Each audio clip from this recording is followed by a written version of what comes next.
Hello, and welcome to EURAXESS Smart Talks. The Smart Talks podcast series is an EU-funded EURAXESS project, which provides information and assistance to researchers at any career stage.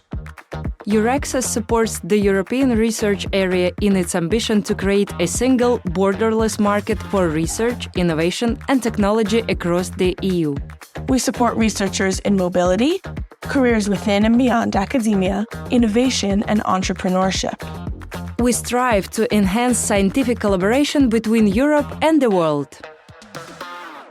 Hi, I am Daria, a senior expert of the National Contact Point in Latvia. Welcome to Smart Talks podcast, where we dive deep into the fascinating realms of research and academia. In today's episode, we embark on an exhilarating journey through the vibrant and diverse research ecosystem of Luxembourg University. And two experts will help us in this, Dr. Alienor Didier and Frédérique Deblock.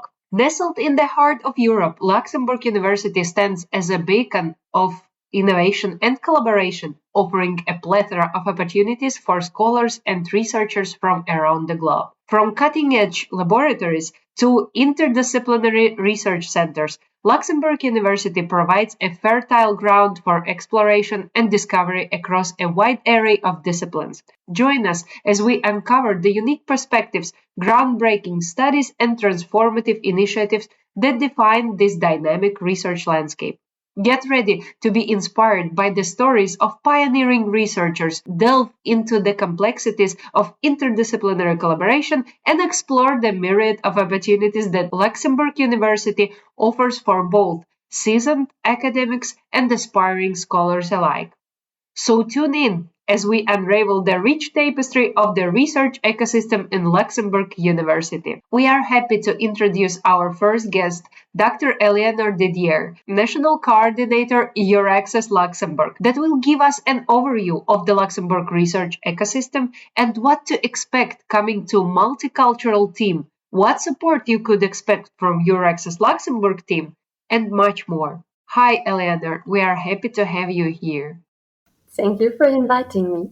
Please tell me, what does Luxembourg research ecosystem actually really look like, and what should researchers expect coming here? Luxembourg is a very small country within Europe. We have around 660,000 people. So it's really good that we can shed some light here on what it has to offer to researchers, because I still meet people surprised to find such a thriving research ecosystem in Luxembourg. And our university here is a young one. A few months ago, we celebrated its 20 years. It has 3 faculties and also 3 interdisciplinary centers. Currently, we should have around 1,500 academic employees, and this number will grow as next year we will get 2 additional interdisciplinary centers. Since a few years, the University of Luxembourg is ranked among the best 250 universities in the world. But its excellence is for sure an important point to mention when it comes to researcher careers we promote at EURAXESS.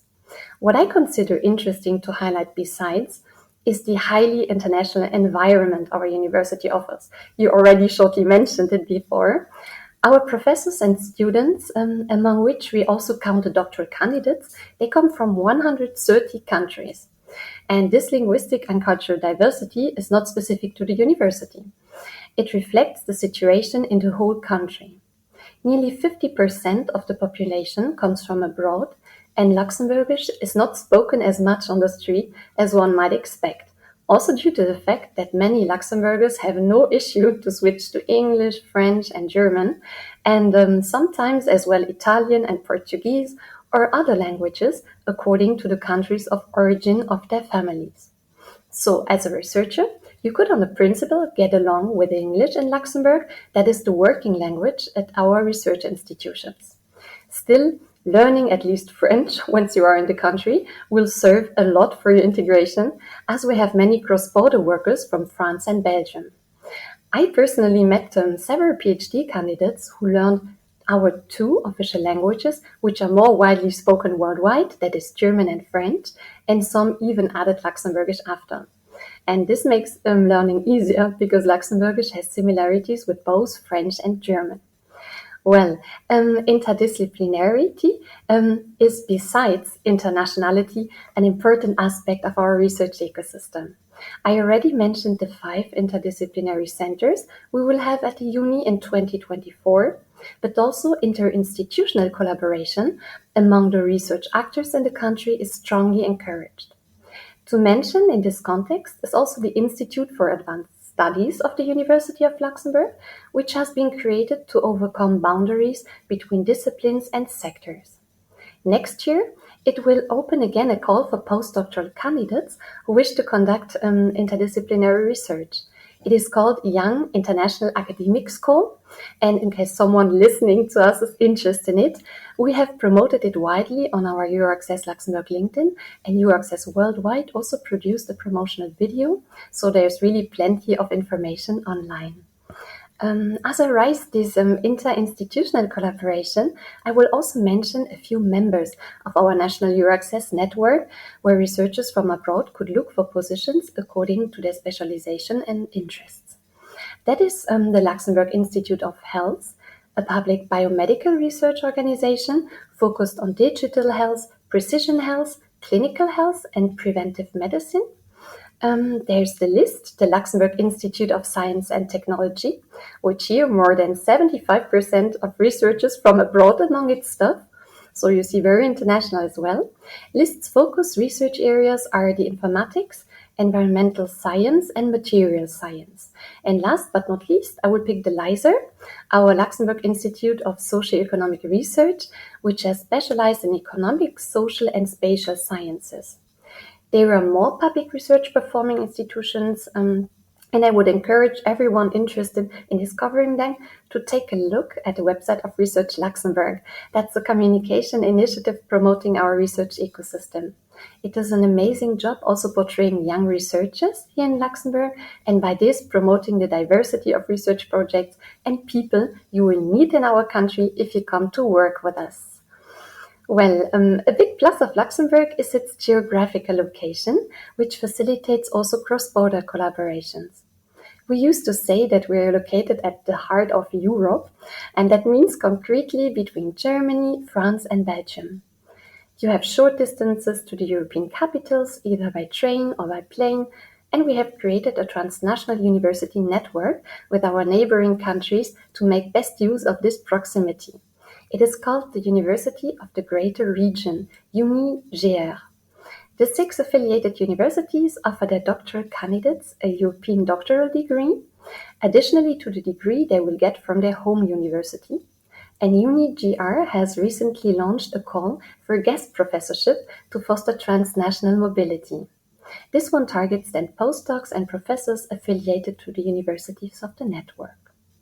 If we're talking about mobility, it's also good to note that all public transport is for free in Luxembourg. This is unique, and that the distances between campuses and research institutions are short. So one more advantage for the collaboration among the members of our research community. These were the aspects I wanted to highlight because facts like the high salaries, the high quality of life, political and economic stability, or the beautiful landscapes we have here with lakes, castles, and forests, they're probably already widely known about Luxembourg. So this is cross-cultural, cross-border, and cross-disciplinary also things that you highlighted. Really interesting. And I know that you have a variety of measures to support researchers. We will definitely touch upon it in our further interview with the experts.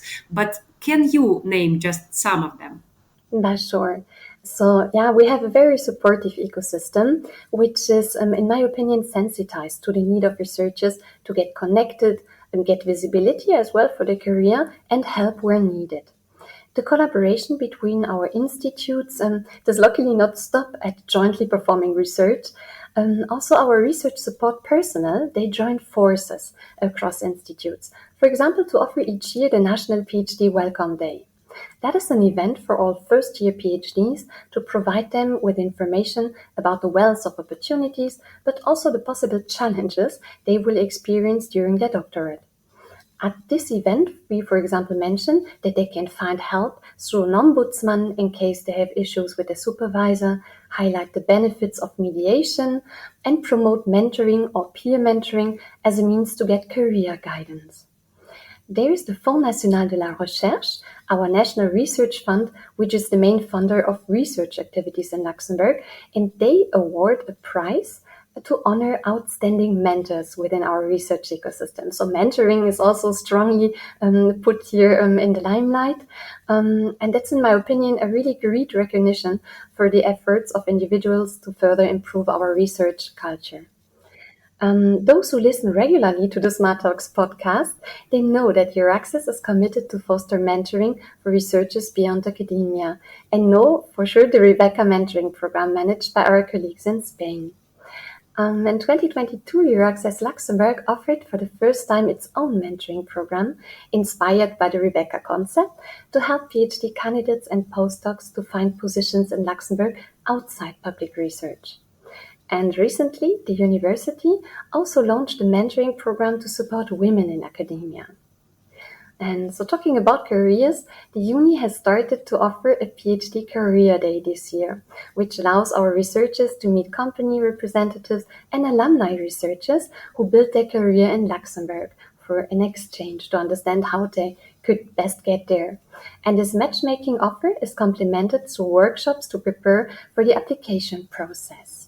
Let's say all those who are interested in working beyond academia or to pursue a career within academia, in this case, this women mentoring program I mentioned called Advance, and that is its purpose. So yes, we try because we know that there is a funnel in academia also to offer opportunities for the researchers who come to work with us to stay in the country if they wish.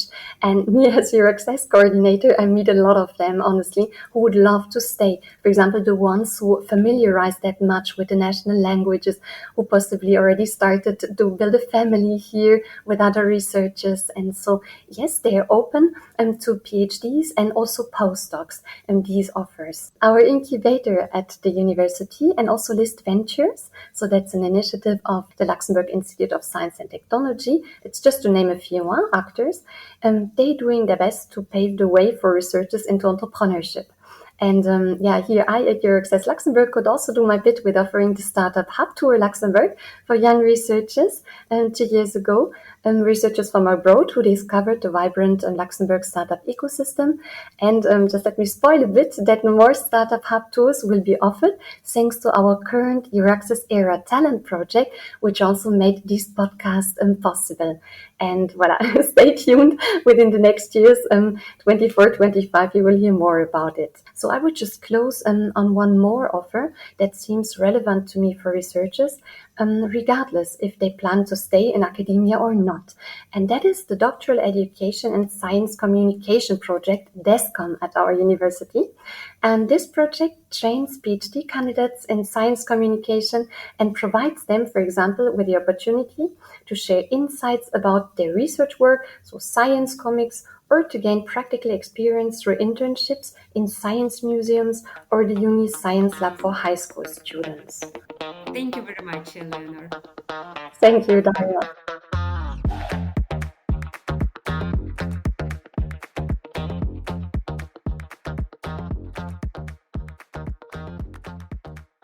We are happy to introduce our second speaker, Frédérique Deblock.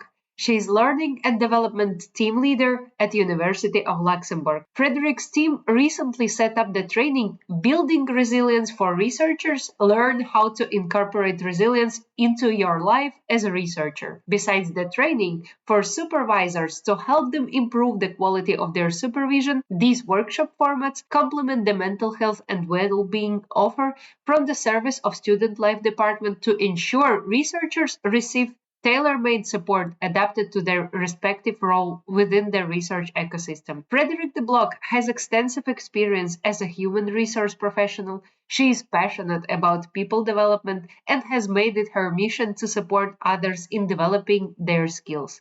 Since 2020, she holds the position of Team Leader, Learning and Development at the University of Luxembourg, where she sets up training programs for research and teaching staff, as well as for support functions. So thank you very much, Frédérique, that you have found time to join us. Thank you so much for your invitation. So tell us, please, what was the purpose of designing and implementing courses for researchers on resilience? Well, we know that researchers, especially at an early career stage, may encounter personal and professional challenges in an academic world that can be very exciting, but yet sometimes quite harsh. So all this has an impact on the researchers' well-being and mental health. The University of Luxembourg is well aware of these risks and is committed to mitigating them and to providing our researchers a healthy and supportive environment. And it's all the more important as at the University of Luxembourg, we are an international and multicultural university with more than 130 nationalities. And we know that internationally mobile researchers face specific challenges like having to adjust a new culture or less access to their families and friends. So they need even more to be resilient on the long term. So this training course is really there to help them build on their resilience skills. Could you tell us about the skill of resilience amongst researchers? Well, one definition we could give to resilience is the capacity to face challenges, to recover from difficulties, and to be able to bounce back after setbacks. All researchers face ups and downs and uncertainties inherent to the research process and to the research career. They often must cope with pressure, be it pressure for results, pressure to publish, or pressure related to funding. And they also navigate in a strongly competitive environment. So the ability to adapt, to persevere, to regulate their emotions, to deal with setbacks is particularly important for researchers. Could you tell me how long does this course takes? So, how long do they learn? So it's a course over 8 weeks.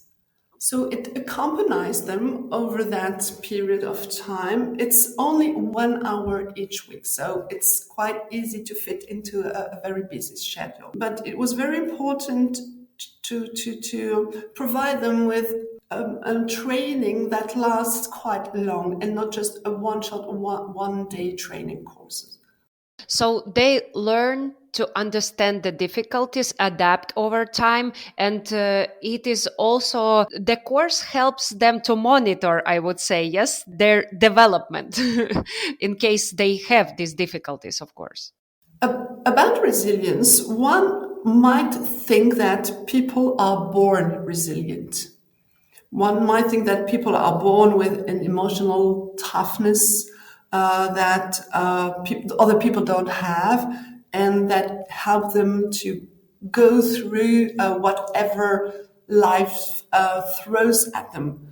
This is wrong, and the good news is that resilience is a skill that can be learned and developed by everyone. So this is really the purpose of this course is, first of all, to bring awareness that resilience can be developed and give researchers the keys to find their own resources to be more resilient. And how popular is this course actually among researchers? Well, we launched this course last semester. We offered a pilot session and we were wondering if it would trigger interest within our researchers community, taking into account that it's over 8 weeks, so it needs some investment in time. But the registrations were full after 2 days, so it shows a high interest into the topic. Moreover, we got very, very good feedbacks after the course. So we now decided to have this course, to offer this course in a permanent way in our course catalog for the researchers community. So I hope that many researchers will benefit from it in the future. I was wondering, are there researchers that already are, I would say, in danger? I mean, in this, they understand that they need to build up on their skills of resilience, or are there researchers because they are interested in what it is actually? I think both cases can be found.